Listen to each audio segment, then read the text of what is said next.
है friends, welcome back to my channel KNE academy. Friends, कैसे हैं आप सभी? मैं उम्मीद करता हूं कि आप सभी अच्छे होंगे। फ्रेंड्स, आज के वीडियो में हम लोग 30 सवालात को देखने वाले हैं जो 2018 के सीटीईटी पेपर में उर्दू में पूछे गए सवालात हैं।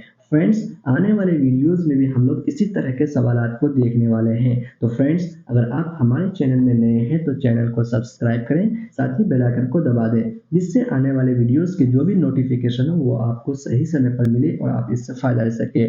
फ्रेंड्स, आप अपने साथियों के दरमियान केएनई एकेडमी चैनल को शेयर करें, जिससे वो भी साथी हमारे यहाँ से फ़ायदा ले सकें। तो फ्रेंड्स, सवालात को देखते हैं कि किस तरह के 2018 के सीटीईटी पेपर में उर्दू में पूछे गए सवालात हैं। फ्रेंड्स, सबसे पहले हम लोग हिदायत को देखेंगे, हिदायत को समझने की कोशिश करेंगे। हिदायत: मुंदरजा जेल इबारत को पढ़िए और दिए गए मुतबादिल में से मुनासिब तरीन मुतबादिल का इंतखाब कीजिए। फ्रेंड्स, सवाल नंबर 1 से लेकर के सवाल नंबर 7 तक जो है इबारत से मुतालिक सवालात हैं। तो सबसे पहले हम लोग इबारत को पढ़ते हैं। शहर हैदराबाद रियासत तेलंगाना का सदर मकाम है। यहाँ कई तारीखी, कदीम और खूबसूरत इमारतें हैं। इनमें एक इमारत चार मीनार है।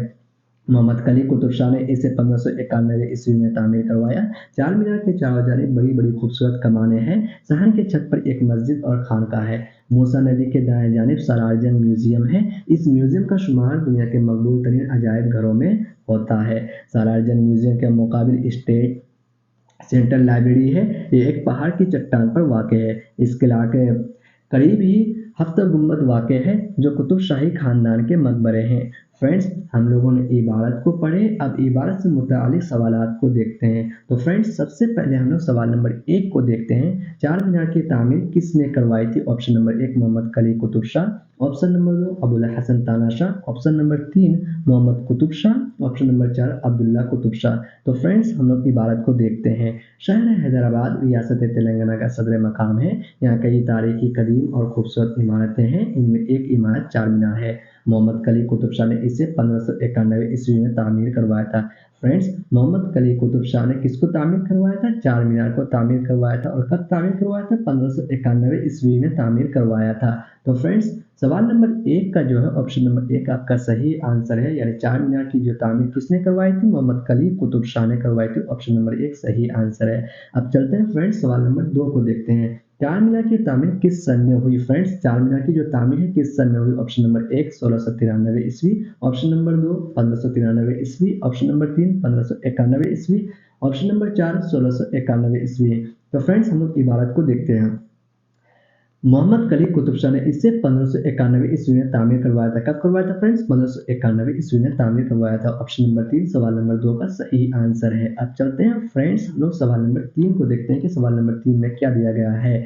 फ्रेंड्स, सवाल नंबर 3 में कह रहा है सलारजंग म्यूजियम के मुकाबिल कौन सी इमारत है? फ्रेंड्स, सलारजंग म्यूजियम के मुकाबले में कौन सी इमारत है? ऑप्शन नंबर 1 बिरला मंदिर, option number 2 state central library, option number 3 अदालत आलिया, ऑप्शन नंबर 4 दवाखाना उस्मानिया।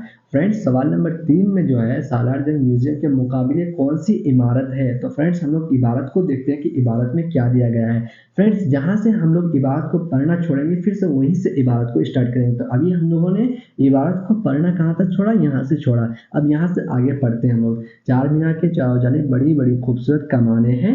सहन के छत पर एक मस्जिद और खानका, मूसा नदी के दाएं जानिब सलारजंग म्यूजियम है। इस म्यूजियम का शुमार दुनिया के मकबूल तरीन अजायब घरों में होता है। सलारजंग म्यूजियम के मुकाबले जो है कौन सा है? स्टेट सेंट्रल लाइब्रेरी है। क्या है फ्रेंड्स? सलारजंग म्यूजियम के मुकाबले कौन सा? State central library. क्या है? State central library. तो फ्रेंड्स, इसका जो ऑप्शन नंबर 2 है सही आंसर है सवाल नंबर 3 का, स्टेट सेंट्रल लाइब्रेरी। अब चलते हैं फ्रेंड्स, हम लोग सवाल नंबर 4 को देखते हैं। मूसा नदी के दाएं जानिब वाक़ है। फ्रेंड्स, क्या बोल रहा है? मूसा नदी के दाएं जानिब वाक़ है। Option number 1 Salarjung museum, option number 2 गिजा खाना, option number 3 Afzalgunj, option number 4 Kutub Khana. तो फ्रेंड्स, हम लोग देखते हैं क्या है? मूसा नदी के दाएं जानिब वाक़ है। तो फ्रेंड्स, इबारत को देखते हैं। इबारत को देखते हैं फ्रेंड्स, इबारत में कहा गया है मूसा नदी के दाएं जानिब सलारजंग म्यूजियम है। क्या फ्रेंड्स? मूसा नदी के जो दाएं जानिब है क्या है? सलारजंग म्यूजियम वाक़ है। क्या है फ्रेंड्स? सलारजंग म्यूजियम वाक़ है किसके नदी में? किस नदी में? मूसा नदी के दाएं जानिब वाक़ है। तो फ्रेंड्स, इसका जो सही आंसर है क्या है? सलारजंग म्यूजियम। ऑप्शन नंबर 1 आपका सही आंसर है सवाल नंबर 4 का।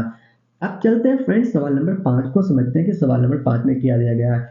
किला गोलकुंडा जो है वाक़ होते हैं। किला गोलकुंडा कहाँ वाक़ है? ऑप्शन नंबर 1 पहाड़ के नीचे, ऑप्शन नंबर 2 सतह ज़मीन पर, ऑप्शन नंबर 3 पहाड़ के एतराफ़ में, ऑप्शन नंबर 4 पहाड़ की चट्टान पर। तो फ्रेंड्स किला गोलकुंडा जो है वाक़ जो है आपका फ्रेंड्स, इबारत को देखते हैं कि इबारत में क्या दिया गया है। इस म्यूजियम का शुमार दुनिया के मकबूल तरीन अजायब घरों में होता है। सालारजंग म्यूजियम के मुकाबिल स्टेट सेंट्रल लाइब्रेरी एक पहाड़ की चट्टान पर वाक़ है। कहाँ है फ्रेंड्स? पहाड़ की चट्टान पर वाक़ है। कहाँ पर है? पहाड़ की चट्टान पर वाक़ है। तो ऑप्शन नंबर देखते हैं इसका कहाँ पर दिया है, पहाड़ की चट्टान। तो फ्रेंड्स ऑप्शन नंबर 4 आपका सही आंसर है, पहाड़ की चट्टान। अब चलते हैं फ्रेंड्स हम लोग सवाल नंबर 6 को देखते हैं कि सवाल नंबर 6 में क्या कह रहा है। इस म्यूजियम का शुमार दुनिया के मकबूल तरीन डैश डैश में होता है। ऑप्शन नंबर 1 अजायब घरों, ऑप्शन नंबर 2 सिनेमा घरों, ऑप्शन नंबर 3 चिड़ियाघरों, ऑप्शन नंबर 4 इनमें से सभी। तो फ्रेंड्स इस म्यूजियम का जो शुमार है दुनिया के मकबूल तरीन डैश डैश में होता है। तो हम लोग इबारत को देखते हैं कि इबारत में क्या दिया गया है। फ्रेंड्स इस म्यूजियम का शुमार दुनिया के मकबूल तरीन अजायब घरों में होता है। क्या होता है फ्रेंड्स? दुनिया के मकबूल तरीन अजायब घरों में होता है क्या इस म्यूजियम का शुमार? तो फ्रेंड्स देखते हैं कहाँ दिया गया है दुनिया अजायब घर। तो फ्रेंड्स ऑप्शन नंबर 1 में दिया गया है, इस म्यूजियम का शुमार दुनिया के मकबूल तरीन अजायब घरों में होता है। क्या होता है फ्रेंड्स? दुनिया के अजायब घरों में होता है। अब चलते हैं फ्रेंड्स हम लोग सवाल नंबर 7 को देखते हैं। जुनूब के माना क्या होता है? फ्रेंड्स जुनूब के माना क्या होता है? ऑप्शन नंबर 1 दरवाज़ा, ऑप्शन नंबर 2 दक्षिण, ऑप्शन नंबर 3 पूरब, ऑप्शन नंबर 4 कश्ती। तो फ्रेंड्स जुनूब का जो माना होता है वो दक्षिण का होता है। ऑप्शन नंबर 2 आपका सही आंसर है। फ्रेंड्स हम लोगों ने इबारत को पढ़े, इबारत से मुतालिक जो सवालात हैं उन सभी सवालात के जवाबात दिए। अब फ्रेंड्स हम लोग नज़्म को पढ़ेंगे और नज़्म में दिए गए सवालात के जवाबात देंगे। फ्रेंड्स हिदायत को देखते हैं कि नज़्म में हिदायत क्या है। हिदायत, मुंदरजा झेल नज़्म को पढ़िए और दिए गए मुतबादिल में से मुनासिब तरीन मुतबादिल का इंतखाब कीजिए। सवाल नंबर 7 से लेकर के सवाल नंबर 12 तक जितने भी सवालात हैं वो किससे मुताल्लिक है? नज़्म से मुताल्लिक है। फ्रेंड्स आपके पेपर में एक नज़्म और एक इबारत पूछा जाएगा। तो फ्रेंड्स अब चलते हैं हम लोग नज़्म को पढ़ते हैं। अगर ना होता सूरज जग में तो दिन ही कहाँ निकलता। फ्रेंड्स क्या बोल रहा है? अगर ना होता सूरज जग में तो दिन ही कहाँ निकलता, मुर्गा भी सोता ही रहता, बाग कभी ना देता, कभी फलक पे घुटा ना होती, कभी ना बारिश होती, बारिश का मौसम ना होता, कैसे कोयल गाती। अगर ना होता सूरज जग में पौधे कहाँ पनपते, सूरज में गर्मी ना होती तो आम कैसे पकते, महताब रोशन ना होता मौसम कहाँ बदलते, इस दुनिया के काम बिना सूरज के कैसे चलते। अब चलते फ्रेंड्स आगे और है। अगर सूरज अगर ना होता तो इस दुनिया का क्या होता, दरिया में पानी ना होता तो गल्ला कोई ना होता। फ्रेंड्स सूरज अगर ना होता तो इस दुनिया का काम कैसे चलता, दरिया में पानी ना होता तो गल्ला कैसे उगता। फ्रेंड्स गल्ला जो उगाते हैं तो गल्ला कैसे उगता दरिया में अगर पानी ना होता। तो फ्रेंड्स अब इस नज़्म से मुतालिक जो सवालात है उसको देखते हैं। सवाल नंबर 8 को, अगर अगर अगर जग में सूरज ना होता तो। फ्रेंड्स क्या बोल रहा है सवाल नंबर 8 में? अगर जग में सूरज ना होता तो ऑप्शन नंबर 1 मुर्गा जो है बाग ना देता, ऑप्शन नंबर 2 रात ही रात होती दिन ना निकलता, ऑप्शन नंबर 3 पौधे नहीं पनपते, ऑप्शन नंबर 4 ऊपर के सभी। तो फ्रेंड्स देखते हैं हम लोग क्या दिया गया है। अगर ना होता सूरज जग में दिन ही कहाँ निकलता, मुर्गा भी सोता ही रहता, बाग कभी ना देता। फ्रेंड्स क्या बोल रहा है? अगर ना होता सूरज तो जग में दिन ही कहाँ निकलता। फ्रेंड्स अगर जग में जो सूरज नहीं होते तो दिन कहाँ से निकलता, तो रात ही रात होता, फिर दिन ही नहीं निकलता तो क्या होता, रात ही रात होता। तो फ्रेंड्स देखते हैं हम लोग इसके जवाब को। सवाल नंबर 8 के फ्रेंड्स सवाल नंबर 8 के जो है जवाब है आपका 2 नंबर सही, ऑप्शन नंबर 2 आपका सही है। रात ही रात होती दिन ना निकलता। क्या होता फ्रेंड्स? रात ही रात होती दिन ना निकलता। अब चलते हैं फ्रेंड्स हम लोग सवाल नंबर 9 पर देखते हैं कि सवाल नंबर 9 में क्या दिया गया है। अगर सूरज में गर्मी ना होती तो फ्रेंड्स ऑप्शन नंबर 1 कोयल हरगिज नहीं गाती, ऑप्शन नंबर 2 मोर हरगिज नहीं नाचता, ऑप्शन नंबर 3 आम हरगिज नहीं पकते, ऑप्शन नंबर 4 मौसम हरगिज नहीं बदलते। तो फ्रेंड्स हम लोग नज़्म को समझने की कोशिश करते हैं और सवाल नंबर 9 को हम लोग समझते हैं कि किस तरह का आंसर होना चाहिए। तो फ्रेंड्स नज़्म में दिया गया अगर बारिश का मौसम ना होता कैसे कोयल गाता, अगर सूरज ना होता तो जग में पौधे कहाँ पनपते, सूरज में गर्मी ना होती तो आम कैसे पकते। फ्रेंड्स क्या दिया गया? सूरज में गर्मी ना होती तो आम कैसे पकते। तो आम किस तरह से पकते हैं? सूरज के गर्मी से। तो सूरज में गर्मी ना होती तो आम हरगिज नहीं पकता। तो फ्रेंड्स चलते हैं हम लोग देखते हैं इसमें कहाँ दिया गया है। अगर सूरज में गर्मी ना होती तो आम हरगिज नहीं पकते, ऑप्शन नंबर 3 आपका सही आंसर है। अब चलते हैं फ्रेंड्स, हम सवाल नंबर 10 को देखते हैं कि सवाल नंबर 10 में क्या दिया गया है। आसमान का मुतरादिफ यानी उल्टा क्या होता है? ऑप्शन नंबर 1 फलक, ऑप्शन नंबर 2 पलक, ऑप्शन नंबर 3 झलक, ऑप्शन नंबर 4 मुल्क। तो फ्रेंड्स आसमान का जो उल्टा है वो क्या है? झलक है। ऑप्शन नंबर 3 आपका सही आंसर है। अब चलते हैं फ्रेंड्स, हम सवाल नंबर 11 को देखते हैं कि सवाल नंबर 11 क्या दिया गया है। महताब, महताब के जो माना है फ्रेंड्स, ऑप्शन नंबर 1 मौसम, ऑप्शन नंबर 2 सूरज, ऑप्शन नंबर 3 चांद, ऑप्शन नंबर 4 तारे।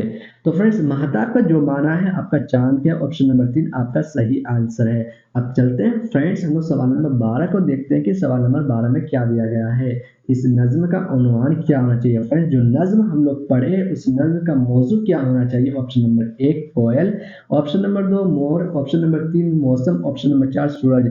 तो फ्रेंड्स जो नज्म हम लोग पढ़े वो नज्म किससे मुताल्लिक था? वो नज्म सूरज से मुताल्लिक था।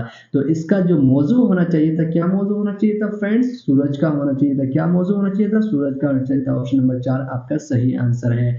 फ्रेंड्स हम लोगों ने नज्म और इबारत को पढ़े और नज्म और इबारत से मुतालिक जितने भी सवालात थे उन सभी सवालात के जवाब दिए।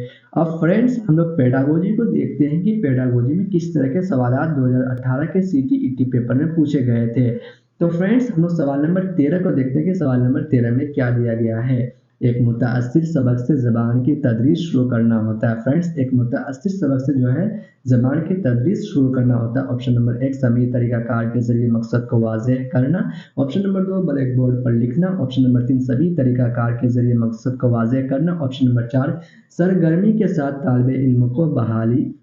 तालिब इल्म की क्या है? बहाली को बढ़ाना। तो फ्रेंड्स एक मुताअस्सिर सबक से ज़बान की तदरीस शुरू करना क्या होता है? सरगर्मी। क्या? सरगर्मी मतलब गतिविधि। तो गतिविधि के साथ तालिब इल्मों की बहाली को बढ़ाना क्या है? ऑप्शन नंबर 4 आपका सही आंसर। एक मुताअस्सिर सबक से ज़बान की तदरीस जो शुरू करना होता है गतिविधि के ज़रिए जो है तालिब इल्मों में बहाल लेकर आना होता है। अब चलते हैं फ्रेंड्स, हम लोग सवाल नंबर 14 को समझते हैं कि सवाल नंबर 14 में क्या दिया गया है। मुआलिजाती तालीम एक अमल है। मुआलिजाती तालीम एक अमल है। तो फ्रेंड्स मुआलिजाती का मतलब क्या है? उपचार। क्या? मुआलिजाती उपचार, इलाज। ऑप्शन नंबर 1 मनफी तरीक़ाकार, ऑप्शन नंबर 2 नज़रियाती तरीक़ाकार, ऑप्शन नंबर 3 हुक्म के ज़रिए, ऑप्शन नंबर 4 हिदायतनामे के ज़रिए। तो फ्रेंड्स मुआलिजी तालीम एक अमल है। क्या फ्रेंड्स? हिदायतनामे के ज़रिए। ऑप्शन नंबर 4 आपका सही आंसर है। अब चलते हैं फ्रेंड्स, हम लोग सवाल नंबर 15 को देखते हैं कि सवाल नंबर 15 में क्या दिया गया है। ज़बान में महारत पैदा करने के तरीक़ाकार को सिखाया जाना चाहिए। क्या फ्रेंड्स? ज़बान में महारत पैदा करने के तरीक़ाकार को सिखाया जाना चाहिए। ऑप्शन नंबर 1 एक मुनज़्ज़म तरीक़ाकार, ऑप्शन नंबर 2 किसी चीज़ की तरकीब के ज़रिए, ऑप्शन नंबर 3 साफ साफ वज़ाहत के ज़रिए, ऑप्शन नंबर 4 तन्हाई में। तो फ्रेंड्स ज़बान में महारत पैदा करने के तरीक़ाकार को सिखाया जाना चाहिए एक मुनज़्ज़म तरीक़ाकार से। क्या फ्रेंड्स? एक मुनज़्ज़म तरीक़ाकार से। ऑप्शन नंबर 1 आपका सही आंसर है। अब चलते हैं फ्रेंड्स, हम लोग सवाल नंबर 16 का देखते हैं। तलबा को ज़बान सिखाते वक्त उसके अंदर तलफ़्फ़ुज़ की तफ़हीम में कमी हो जाती है, इससे कैसे बचा जा सकता है? फ्रेंड्स तलबा को जो है ज़बान सिखाते वक्त उसके अंदर तलफ़्फ़ुज़ की जो है तफ़हीम में कमी हो जाती है, तो इससे हम लोग किस तरह से बच सकते हैं? ऑप्शन नंबर 1 गलत होते ही गलती की इस्लाह करना, ऑप्शन नंबर 2 मखसूस सरगर्मियों को अमल में लाना ज़बान की माहिर के ज़रिए, ऑप्शन नंबर 3 क्लासरूम में आवाज़ बुलंद पढ़ना, ऑप्शन नंबर 4 एक ड्रामाई अंदाज़ कायम करना जिससे बच्चे आपस में बात कर सके। फ्रेंड्स तलबा को ज़बान सिखाते वक्त उसके अंदर जो तलफ़्फ़ुज़ की तफ़हीम में कमी होती है, तो इससे हम लोग कैसे बच सकते हैं? क्लासरूम में बुलंद आवाज़ के साथ पढ़ने के बाद जो है उसमें हम लोग इस्लाह कर सकते हैं, सुधार कर सकते हैं। तो क्लासरूम में बुलंद आवाज़ के साथ पढ़ना, इसके ज़रिए हम लोग जो है तफ़हीम में जिस तरह की गलतियाँ होती हैं उससे बच सकते हैं। तो ऑप्शन नंबर 3 सवाल नंबर 16 का सही आंसर है। अब चलते हैं फ्रेंड्स, हम लोग सवाल नंबर 17 को देखते हैं कि सवाल नंबर 17 में क्या दिया गया है। सवालिया पर्चा बाँटने के बाद मुअल्लिम मकासद की जाँच करेगा कि सवालनामे किस तरह से असल मकसद से ताल्लुक़ रखते हैं। ऑप्शन नंबर 1 एतबार, ऑप्शन नंबर 2 दुरुस्त, ऑप्शन नंबर 3 मवाद का अहाता, ऑप्शन नंबर 4 सवालात की किस्में। तो फ्रेंड्स सवालिया पर्चा बाँटने के बाद एक उस्ताद, एक शिक्षक, एक मुअल्लिम मकासद की जाँच करेगा कि सवालनामे किस तरह से असल मकसद से ताल्लुक़ रखता है। तो फ्रेंड्स दुरुस्त, ऑप्शन नंबर 2 आपका सही आंसर है, दुरुस्त। अब चलते हैं फ्रेंड्स, हम लोग सवाल नंबर 18 को देखते हैं कि सवाल नंबर 18 में क्या है। मुश्किल से पढ़ना डैश डैश मुश्किल की अलामत नहीं है। ऑप्शन नंबर 1 पढ़ने की रफ्तार और उसकी बहाव। ऑप्शन नंबर 2 लफ्ज़ों की तकसीम और ख़यालात। ऑप्शन नंबर 3 हुरूफ और लफ्ज़ों की पहचान करवाना। ऑप्शन नंबर 4 पढ़ने की रवानी। तो फ्रेंड्स, मुश्किल से पढ़ना डैश डैश मुश्किल की हालात नहीं है। पढ़ने की रवानी जो है मुश्किल की अलामत में शामिल नहीं है। क्या फ्रेंड्स, मुश्किल से पढ़ना डैश डैश मुश्किल की अलामत नहीं है। क्या पढ़ने की रवानी जो है मुश्किल की अलामत नहीं है। ऑप्शन नंबर 4 सवाल नंबर 18 का सही आंसर है। अब चलते हैं फ्रेंड्स, हम लोग सवाल नंबर 19 को देखते हैं। मुंदरजा झेल में से कौन सा बयान ज़बान के ताल्लुक से दुरुस्त नहीं है। फ्रेंड्स, मुंदरजा झेल में से जो है कौन सा बयान ऐसा है जो ज़बान के ताल्लुक से दुरुस्त नहीं है। ऑप्शन नंबर 1 ज़बान सादगी से पेचीदगी की तरफ बढ़ती है। ऑप्शन नंबर 2 मसनवी ज़बान तहरीर की तरफ जाती है। ऑप्शन नंबर 3 हर ज़बान की अपनी ज़ाती शक्ल होती है। ऑप्शन नंबर 4 ज़बान का ताल्लुक तहजीब और तमद्दुन से है। तो फ्रेंड्स, मुंदरजा झेल में से कौन सा बयान जो है ज़बान के ताल्लुक से दुरुस्त नहीं है। तो ऑप्शन नंबर 1 जो है ज़बान की सादगी से पेचीदगी की तरफ बढ़ती है। तो ऑप्शन नंबर 1 आपका सही आंसर है, मतलब ये ताल्लुक नहीं है। अब चलते हैं फ्रेंड्स, हम लोग सवाल नंबर 20 को देखते हैं। सवाल नंबर 20 में क्या कह रहा है। क्लासरूम की मश्क से ज़्यादा बेहतर ज़बान की तरक्की होती है। ऑप्शन नंबर 1 फ़र्दन फ़र्दन नज़्में याद दिलाना और नज़्में गंवाने से। ऑप्शन नंबर 2 अपने पसंदीदा कहानी को किरदारों के ज़रिए अदा करने में हिस्सा लेने से। ऑप्शन नंबर 3 मुअल्लिम के साथ मिलकर किताब से कहानी पढ़ने से। ऑप्शन नंबर 4 ग्रुप में अल्फाज की सही तलफ़्फ़ुज़ पर अमल करवाने से। तो फ्रेंड्स, क्लासरूम की जो मश्क से ज़्यादा बेहतर ज़बान की तरक्की होती है, क्या होती है। ऑप्शन नंबर 2 अपने पसंदीदा कहानी को किरदारों के ज़रिए अदा करने में। क्या है, एक बच्चा जो है अपने अंदर इस्लाह करता है, किसके ज़रिए, अपने पसंदीदा कहानी को किरदारों के ज़रिए अदा करता है, अदा करने के लिए हिस्सा लेता है। तो इसके ज़रिए क्या होता है, वो मश्क करता है। तो ज़बान से जो बहुत सारी मश्क होती है और अपना इस्लाह भी करता है। अब चलते हैं फ्रेंड्स, हम लोग सवाल नंबर 21 को देखते हैं कि सवाल नंबर 21 में क्या दिया गया है। रवानी के साथ पढ़ने का जो मकसद है वो क्या है। ऑप्शन नंबर 1 क़िराअत की तोसी। ऑप्शन नंबर 2 मालूमात हासिल करना। ऑप्शन नंबर 3 दिलचस्पी बढ़ाना। ऑप्शन नंबर 4 तफसील से मज़ीद मालूमात हासिल करना, विस्तार से मज़ीद मालूमात हासिल करना। किससे, रवानी के साथ पढ़ने का जो मकसद है फ्रेंड्स क्या है। ऑप्शन नंबर 4 यानी तफसील से मज़ीद मालूमात हासिल करना। ऑप्शन नंबर 4 आपका सही आंसर है। अब चलते हैं फ्रेंड्स, हम सवाल नंबर 22 को देखते हैं कि सवाल नंबर 22 में क्या कह रहा है। जब तलबा को हिज्जे दुरुस्त करने और इसके बरतने के तरीक़ाकार सिखाया जाएगा। फ्रेंड्स, जब तलबा को हिज्जे दुरुस्त करने और इसके बरतने के तरीक़ाकार को सिखाया जाएगा तो उनके बहाव में इजाफ़ा करेंगे। क्या करेंगे, उनके बहाव में इजाफ़ा करेंगे, उनकी तख्लीक़ सलाहियतों को बेहतर बनाएंगे।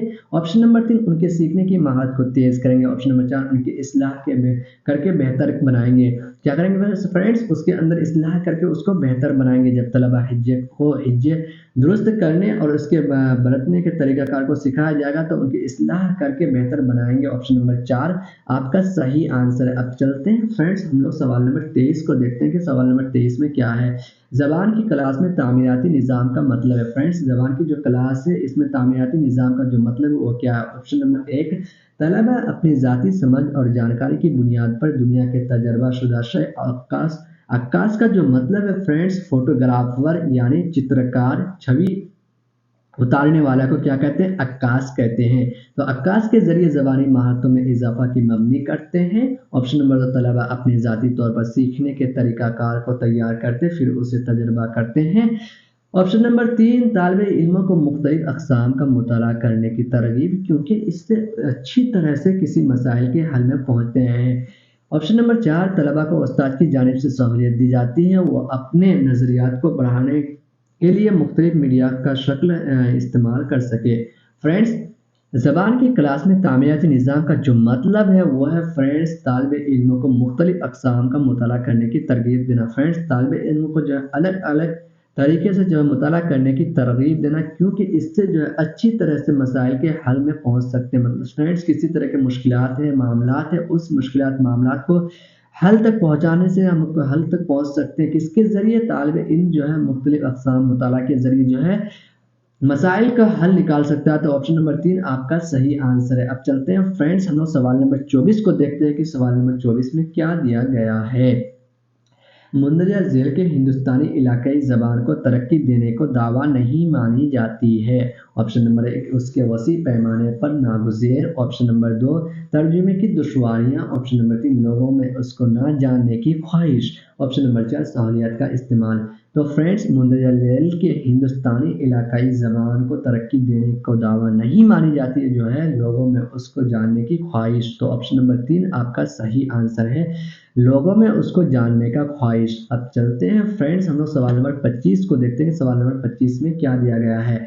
ज़बान की हुसूलियाबी होती है, क्या बोल रहा है फ्रेंड्स, ज़बान की हुसूलियाबी होती है। ऑप्शन नंबर 1 ग्राम का तज्जिया किसी ज़बान जामे करने के लिए एक मुनज़्ज़म नुक्ता नज़र, ऑप्शन नंबर 2 इंसानी दिमाग के बेशुमार सलाहियत क्योंकि जिससे ज़बान सीखने के अमल को जारी दिखाता है, ऑप्शन नंबर 3 ज़रूरत के मुताबिक ज़ख़ीरा अल्फाज का इस्तेमाल करना, ऑप्शन नंबर 4 माहौल की हौसला अफजाई के लिए एक तकनीक जिसमें बच्चे अपनी ज़बान सीखते हैं। तो फ्रेंड्स ऑप्शन नंबर 2 जो है सही आंसर है आप लोग का, इंसानी दिमाग के बेशुमार सलाहियत क्योंकि जिससे ज़बान सीखने के अमल को जारी दिखाता है। यानी ज़बान की हुसूलियाबी जो है इंसानी दिमाग की बेशुमार सलाहियत है क्योंकि जिससे ज़बान सीखने की अमल को जारी दिखाता है। अब चलते हैं फ्रेंड्स, हम लोग सवाल नंबर 26 को देखते हैं। ज़बान के मुअल्लिम मुंदरजा झेल में से किस तरह लिखने की महारत पैदा कर सकते हैं। फ्रेंड्स एक मुअल्लिम है, आप ज़बान के और आप किस तरह से बच्चों के अंदर जो है लिखने के लिए महारत पैदा करेंगे। ऑप्शन नंबर 1 ज़हन में महफूज ख़यालात को अपनी ज़बान में लिखने के लिए कहना, ऑप्शन नंबर 2 बच्चों को मज़मून के ज़रिए सीखने के लिए कहना, ऑप्शन नंबर 3 इमला कराना, ऑप्शन नंबर 4 बच्चों को मज़मून के ज़रिए सीखने के लिए कहना। तो फ्रेंड्स ज़बान के मुअल्लिम होने की हैसियत से जो है आप किस तरह से लिखने की महारत को पैदा कर सकते हैं। एक बच्चा के ज़हन में जो कुछ भी चलता है, उनके ख़यालात उनसे के साथ उनके जज्बात को जो है उनके ज़बानी ही उनको लिखने के लिए कहेंगे। तो ऑप्शन नंबर 1 आपका सही आंसर है, ज़हन में महफूज ख़यालात को अपनी ज़बान में लिखने के लिए कहना। अब चलते हैं फ्रेंड्स, हम लोग सवाल नंबर 27 को देखते हैं कि सवाल नंबर 27 में क्या पूछा गया है। मुंदरजा झेल में से ज़बान किसके ज़रिए सलाहियत पैदा की जा सकती है। ऑप्शन नंबर 1 गलतियों की निशानदही करके और उसकी इस्लाह करके, ऑप्शन नंबर 2 मवाद सलाहियत के लिए ज़बान को इस्तेमाल करने का मौका पैदा करके, ऑप्शन नंबर 3 तलबा से बातचीत करके, ऑप्शन नंबर 4 अगर तलबा नहीं समझ रहे हैं तो उनको खामोश बैठने की सलाह दे करके। तो फ्रेंड्स मुंदरजा झेल में से ज़बान में किसके ज़रिए सलाहियत पैदा की जा सकती है। तो फ्रेंड्स मवाद सलाहियत यानी मटेरियल के ज़रिए जो है ज़बान को इस्तेमाल करने का मौका पैदा कर सकते हैं। तो ऑप्शन नंबर 2 आपका सही आंसर है सवाल नंबर 27 का। अब चलते हैं फ्रेंड्स, हम लोग सवाल नंबर 28 को देखते हैं कि सवाल नंबर 28 में क्या कहा गया है। जो पढ़ा गया हो वो याद नहीं है, क्योंकि फ्रेंड्स जो पढ़ा जाता है वो याद नहीं रहता है क्योंकि गैर रस्मी बहस में तलबा ज़्यादा दिलचस्पी लेते हैं। ऑप्शन नंबर 2 एक उस्ताद की समाजी माशी सतह तालिब इल्मों की सतह से बहुत ज़्यादा मुख्तलिफ होती है। ऑप्शन नंबर 3 मुख्तलिफ तलबा जो है मुख्तलिफ सलाहियतों और शख्सियतों के मालिक होते हैं और मुख्तलिफ तबकों से आते हैं। एक तलबा जो है फ्रेंड्स मुख्तलिफ सलाहियतों शख्सियतों के मालिक है और मुख्तलिफ जो है तबकों से वो आता है। तो फ्रेंड्स ऑप्शन नंबर 4 में दिया गया एक उस्ताद या तालिब इल्म तमाम उलूम का मास्टर नहीं होता है। तो फ्रेंड्स जो पढ़ा गया हो वो याद नहीं, क्योंकि तलबा मुख्तलिफ सलाहियतों और शख्सियतों के मालिक होते हैं और मुख्तलिफ तबकों से क्या होते हैं आते हैं। तो ऑप्शन नंबर 3 आपका सही आंसर है सवाल नंबर 28 का। अब चलते हैं फ्रेंड्स, हम लोग सवाल नंबर 29 को देखते हैं कि सवाल नंबर 29 में क्या कह दिया गया है। इस्लाही तदरीस का जो मकसद है वो होता है, ऑप्शन नंबर 1 आमोज़गारों की सहमाई जाँच, ऑप्शन नंबर 2 आमोज़गारों में खला दूर करने की कोशिश करना, ऑप्शन नंबर 3 आमोज़गारों की फितरी सलाहियतों को जला बख्शने की कोशिश, ऑप्शन नंबर 4 स्कूल के औकात जो निज़ामुल औकात है उसके बाद मुताला करना। तो फ्रेंड्स इस्लाही तदरीस का जो मकसद है वो आमोज़गारों की फितरी सलाहियतों को जला बख्शने की कोशिश करना, ऑप्शन नंबर 3 आपका सही आंसर है। अब चलते हैं फ्रेंड्स, हम सवाल नंबर 30 को देखते हैं। सवाल नंबर 30 में क्या दिया गया है। ज़बान की तालीम में कमज़ोर तलबा के लिए बेहतर तालीमी तदरीस है। फ्रेंड्स ज़बान की तालीम में जो है कमज़ोर तलबा वीक तलबा जो है उनके लिए बेहतर तालीमी तदरीस है। ऑप्शन नंबर 1 तालिब इल्मों को अलग अलग पढ़ाना। फ्रेंड्स जो तालिबे इल्म कमज़ोर है उनको अलग अलग पढ़ाना, ऑप्शन नंबर 2 पूरे ग्रुप में पढ़ाना, ऑप्शन नंबर 3 एक साथ पढ़ाना, ऑप्शन नंबर 4 इनमें से सभी। तो फ्रेंड्स एक जो तालिबे इल्म है उसमें जो है गलतियाँ होती है, उसमें जो कमज़ोर है तो उसके ज़रिए क्या कमज़ोरी को किस तरह से हम लोग दूर कर सकते हैं। तालिबे इल्मों को अलग अलग पढ़ाना, पूरे ग्रुप को पढ़ाना, एक साथ पढ़ाना, इन सब ज़रिए से क्या कर सकते हैं उनकी कमज़ोरियों को दूर कर सकते हैं। तो फ्रेंड्स आज के वीडियो में हम लोग 2018 के CTET पेपर में पूछे गए उर्दू के सवालात को देखे और जवाबात दिए। तो फ्रेंड्स अगर आपको किसी भी तरह का कोई भी कन्फ्यूज़न हो तो आप कमेंट के ज़रिए हमें पूछ सकते हैं, मैं उन सभी कन्फ्यूज़न को दूर करने की कोशिश करूँगा। फ्रेंड्स, अगर वीडियो अच्छा लगा हो तो एक लाइक ज़रूर करें जो हमारे लिए हौसला अफ़ज़ाई है। तो फ्रेंड्स, आप सभी साथियों को यहाँ तक बने रहने के लिए बहुत-बहुत शुक्रिया।